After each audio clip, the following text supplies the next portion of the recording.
Good morning, student. Today we'll discuss the next topic, that means the important trends and anomalous behavior of carbon. इसमें बेटा हम पढ़ेंगे catenation, important topic होता है, 2 number में sometime आ जाता है, और एलोट्रोप्स ऑफ कार्बन ये भी आ जाता है समटाइम. ठीक है. फर्स्टली जैसे कि बेटा आपने पहले भी पढ़ा होगा कि first member of other group, चाहे इवन कोई भी ग्रुप का फर्स्ट मेंबर हो, उसकी जो प्रॉपर्टीज होती है बाकी मेंबर से अलग होती है. क्यों? ड्यू टू स्मॉलर साइज करके, हाई इलेक्ट्रॉनेक्टिविटी करके, हाई इनर्शियल एंथैल्पी करके, हाई पोलराइजिंग पावर करके, और अनअवेलेबिलिटी ऑफ डी ऑर्बिटल्स करके. ठीक है. अगर हम कार्बन की बात करें, इसमें सिर्फ एस और पी है, और इसके बाकी मेंबर्स की बात करें तो उसमें डी भी है. ठीक है. इसका मतलब क्या है कि कार्बन अपनी कोवैलेंसी को 4 से ज़्यादा इंक्रीज नहीं कर सकता. इसकी लिमिट है, ये मैक्सिमम लिमिट है 4. वेरस जो अदर मेंबर है वो अपनी कोवैलेंसी को एक्सपैंड कर सकता है. Carbon has also unique ability to form p pi multiple bond. कुछ यूनिक एबिलिटी है कार्बन में, जैसे कि carbon p pi multiple bond बना सकता है with other atoms of small size और हाई इलेक्ट्रॉनेगेटिविटी एटम के साथ. जैसे कि कार्बन की ये पी पाई जो बॉन्ड बनाए, मल्टीपल बॉन्ड बनाने की टेंडेंसी, जैसे कि एक देखो बेटा, कार्बन की खुद के साथ बॉन्ड है, कार्बन खुद के साथ सिंगल, डबल और ट्रिपल बॉन्ड बनाता है. ये देखो कार्बन ज़्यादा इलेक्ट्रॉनेगेटिविटी है, ऑक्सीजन की इसके साथ बना, सल्फर के साथ बनाता है.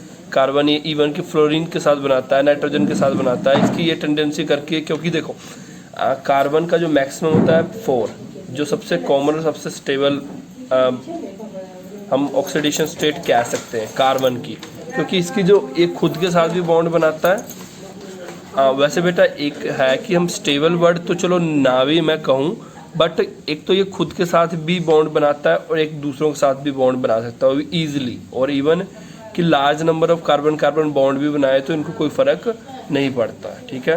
कार्बन एटम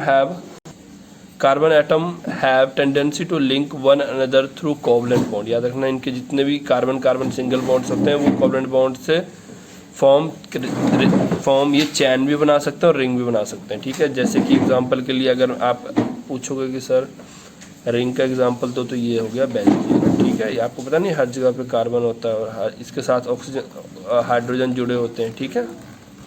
तो ये हो गया, और इसी प्रॉपर्टी को कहते हैं catenation. Carbon having tendency to link with one another through covalent bond to form ring और चैन, इस प्रॉपर्टी को बोलते हैं कैटनेशन.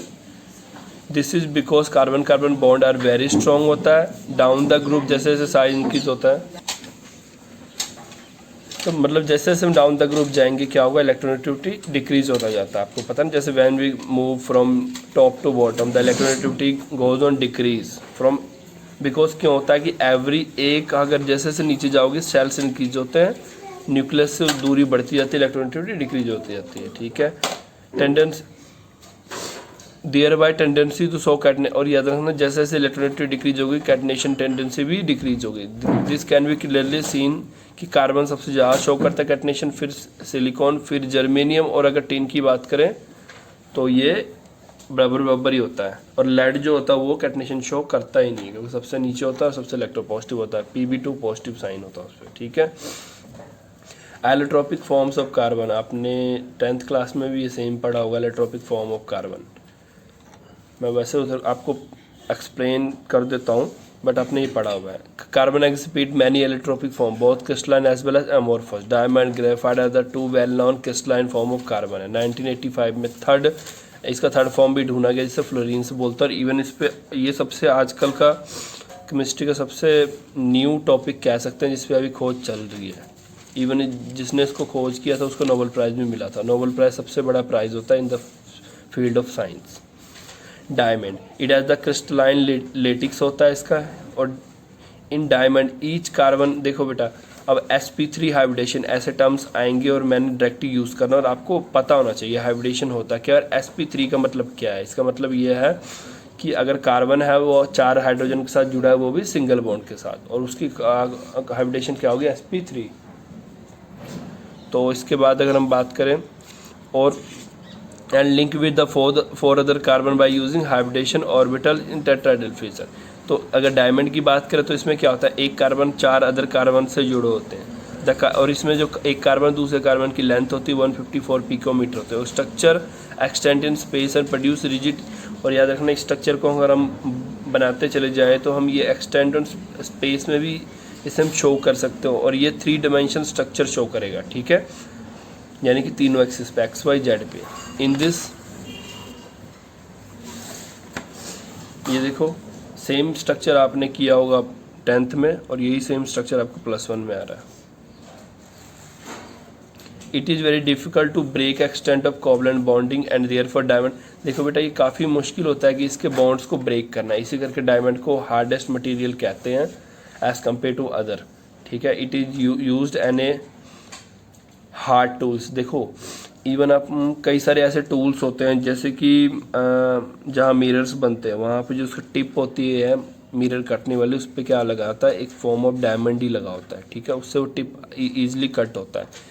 और कई सारे वेल्डिंग मशीन्स होते हैं उनके टिप पे भी डायमंड लगा होता है, बिकॉज ये हाई टेम्परेचर पे भी इनको कोई फ़र्क नहीं पड़ता। इवन जितनी मर्जी रोटेशन हो उस ड्रिल की उससे कोई फ़र्क नहीं पड़ता। In making the dice manufacturing of tungsten filament for the electric bulb. ठीक है, ये ग्रेफाइट की बात करूँ तो ये एज ए लुब्रिकेंट वर्क इसको यूज़ करते हैं। Graphite has a layer structure, layer head, और याद रखना ये लेयर जो जुड़े होते हैं वो वीक वंडरवाल फोर्स से जुड़े होते हैं। ऊपर वाला कोवलेंट जुड़ा था, ये वीक वंडरवाल फोर्स से जुड़ा होता है। एंड डिस्टेंस बिटवीन जो एक लेयर से दूसरे लेयर में होता है वो 340 पिकोमीटर। तो अब लेयर की बात कर रहा हूँ तो ये कर रहा हूँ, एक लेयर दूसरे से इतने डिस्टेंस पे प्रेजेंट है 340 पिकोमीटर, और एक कार्बन दूसरे के बीच में 141.5 पिकोमीटर की डिस्टेंस है। ठीक है, ईच कार्बन, इसमें जो कार्बन होता है वो हेक्सागोनल होता है। हेक्सागोनल समझ रहे हो ना, 6 कार्बन का रिंग बना होता है इस तरह का।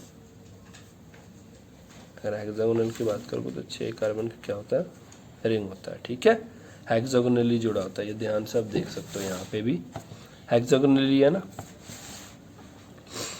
नेक्स्ट हम बात करें तो फोर्थ, इसमें जो होता है एसपीटी हाइब्रिडेशन होता है और इसमें 3 सिग्मा बॉन्ड होते हैं विद 3 नेबरिंग कार्बन एटम। मतलब इसमें मेनली जो होता है 3 सिग्मा बॉन्ड होता है, इसके साथ वाले कार्बन जुड़ा हुआ है। फोर्थ इलेक्ट्रॉन जो होता है फॉर्म है पाई बॉन्ड, मतलब 3 सिग्मा बॉन्ड बनाते हैं, ये चौथा क्या बनाते हैं, पाई बॉन्ड बनाते हैं। ठीक है, 3 sigma bond with the neighbour carbon, मतलब कि बगल वाले कार्बन एटम्स के साथ, और फोर्थ जो होता है वो क्या बनाता है, पाई बॉन्ड बनाता है। ठीक है, इलेक्ट्रॉन है डीलोक्लाइड। डीलोक्लाइड का मतलब होता है कि इलेक्ट्रॉन मूव करता रहता है विद इन ए रिंग। ठीक है, अगर इस रिंग की बात करो तो इसमें क्या होता है, मान लो कि एक डबल बॉन्ड है बाकी सिंगल बॉन्ड, इसमें क्या होगा, इलेक्ट्रॉन मूव करता रहेगा इन टाइम, कभी डबल बॉन्ड यहाँ पे, कभी यहाँ पे, कभी यहाँ पे, ऐसे होता रहेगा। Electron delocalise whole sheet, electrons are mobile, mobile मतलब जो मूव करता रहे हमेशा। And therefore graphite conduct electricity along the sheet. ठीक है, इसी करके क्या हो, ग्रेफाइट में से इलेक्ट्रिसिटी कंडक्ट होता है। और इसी तरह आपने पढ़ा होगा मेटल और नॉन मेटल्स में पढ़ा होगा, ग्रेफाइट नॉन मेटल कैटेगरी में आता है, फिर भी इलेक्ट्रिसिटी कंडक्ट करता है due to this mobility of electron करके। ठीक है, graphite cleaves easily between the layers and therefore ये सॉफ्ट होता है, स्लिपरी होता है, इसी करके इसको ड्राई लुब्रिकेंट, मतलब मशीन में एज ए ग्रीस, अपने ग्रीस देखा ना वो वाइट कलर का होता है, वो किसका बना होता है, ग्रेफाइट का बना होता है। इवन ये जो होते हैं कंडक्टर्स बनाने में भी यूज़फुल होता है। फ्लोरेंस की बात करें तो ये made by heating of graphite in electric arc in the presence of inert gas. Florence कैसे बनाते हैं, हीट करते हैं ग्रेफाइट को इलेक्ट्रिक आर्क में। ठीक है, इलेक्ट्रिक आर्क में हीट करते हैं प्रेजेंस ऑफ इनर्ट गैस, मतलब कोई भी एब्सेंस ऑफ ऑक्सीजन के प्रेजेंस में इसको हीट करते हैं, जहाँ पे ऑक्सीजन ना हो। इनर्ट गैस मतलब हीलियम डाल के, नाइट्रोजन डाल के इसको हीट करते हैं, सच एस हीलियम और आर्गन डाल के, इन्होंने ये 2 डाला। ठीक है, सॉर्टी मटेरियल फॉर्म, तो इससे क्या होता है, सॉर्टी मटेरियल फॉर्म होता है जिसको बोलते हैं CN स्मॉल मॉलिक्यूल कंसिस्ट। इसमें क्या होता है, फर्स्टली वेपर बनता है। वेपर मतलब क्या है कि CN मतलब CNN मतलब कि 2-2 3-3 कार्बन मिलके फिर वो जुड़ के आपस में क्या बनाता है, C60 बड़ा molecule, mainly C60 with the smaller quantity of C70 and trace of fluorine consist even number of carbon atom. मतलब इसमें क्या कर रहे हैं कि जब ये रिएक्शन करते हैं तो हौली हौली क्या होता है कि स्मॉल नंबर ऑफ कार्बन जुड़ के एक बड़ा सा C60 C72 C80 82 यहाँ पे ये नहीं लिखा हुआ है, और even carbon atom up to 350 और अबव, ये सभी जुड़ के क्या बनाते हैं, फ्लोरीन्स बनाते हैं। Fullerenes are only pure form of carbon because they are smooth structure होता है without having dangling bonds fullerenes और इसकी याद रखना केज लाइक मॉलिक्यूल्स होता है। केज मतलब आप ऐसे बोल सकते हो, केज छोड़ो आप अगर यहाँ पे लिखोगे तो आप लिखना फुटबॉल लाइक स्ट्रक्चर्स होते हैं इसके, ठीक है। C60 molecules has the shape like shocker ball, ये आ गया फुटबॉल वाला स्ट्रक्चर। एंड इसे बल्क मिनिस्टर फ्लोरीन्स भी बोलते हैं। ये नेम इस करके पड़ा था क्योंकि साइंटिस्ट का नेम बल्क मिनिस्टर था, ठीक है। इट कंसिस्ट 26 मेंबर रिंग, इसमें 26 मेंबर रिंग होता है एंड 12 5 मेंबर रिंग्स होता है, ठीक है। ए 6 member ring is fused with 6 और 5 member rings, but 5 member rings can only fuse with 6 member ring. ये फर्स्टली देखो, जो अगर मान लो कोई 6 मेंबर रिंग आता है तो वो फ्यूज मतलब होता है जुड़ना, या तो फ्यूज का मतलब ये भी कह सकते हो एक दूसरे के अंदर घुस जाए, ठीक है। ये 6 मेंबर रिंग जो होता है फ्यूज होता है वो 6 के साथ भी हो सकता है, 5 के साथ भी हो सकता है, बट याद रखना 5 मेंबर जो रिंग जो होगा सिर्फ किसके साथ फ्यूज होगा, वो 6 के साथ ही फ्यूज होगा, 5 के साथ फ्यूज नहीं होगा। All carbon atoms have equal and undergo sp2, इसमें sp2 हाइब्रिडेशंस होते हैं इनके। ईच कार्बन एटम फॉर्म करता है 3 sigma bonds with other carbon, मतलब हर कार्बन एटम क्या बनाता है, 3 सिग्मा बॉन्ड बनाता है अदर 3 कार्बन एटम के साथ, और रिमेनिंग इलेक्ट्रॉन एट ए, और जो इसमें बाकी इलेक्ट्रॉन बच जाते हैं वो डीलोकलाइज करते हैं मॉलिक्यूलर ऑर्बिटल में, ठीक है, पिछली बार की तरह जो पीछे हमने पढ़ाया था मैंने। विच टर्न गिव द, इसी करके इसको कौन सा मिलता है, एरोमेटिक करेक्टर मिलता है, इस मॉलिक्यूल को मिलता है। याद रखना एरोमेटिक करेक्टर क्या बताता है, स्टेबिलिटी ऑफ मॉलिक्यूल, ठीक है। अगर कोई चीज़ एरोमेटिक है मतलब वो स्टेबल है।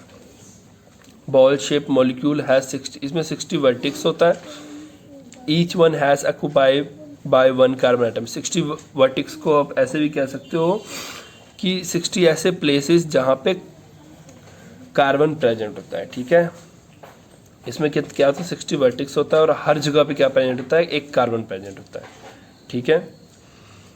एंड इट कंटेन, इसमें बहुत सिंगल और डबल बॉन्ड होता है, ठीक है। अगर सिंगल बॉन्ड की बात करें तो 143.5 होता है, और डबल की बात करें 138.3 पिकोमीटर रिस्पेक्टिवली होता है। स्पेरिकल फ्लोरीन्स कार्ड कहते हैं बल्कि बॉल्स इन शॉर्ट, ये स्पेरिकल शेप का होता है, इसे बल्कि बॉल भी कहते हैं हम शॉर्ट फॉर्म में, ठीक है।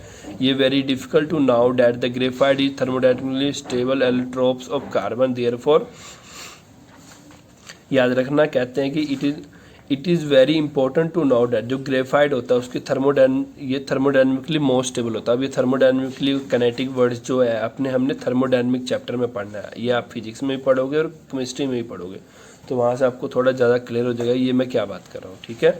ये मोस्ट स्टेबल एलोट्रोप्स होता है कार्बन का, ठीक है। देयरफॉर अगर डेल्टा HF नोड बोलेंगे हम ऑफ ग्रेफाइट। अब ये देखो delta HF note of graphite की बात करें तो इसे हम क्या लेते हैं, टेकन टू भी 0 लेते हैं, ठीक है। Delta HF note value diamond और ग्रेफाइट की बात करें तो ये इसकी इतनी होती है, डायमंड की ग्रेफाइट की इतनी होती है, ठीक है।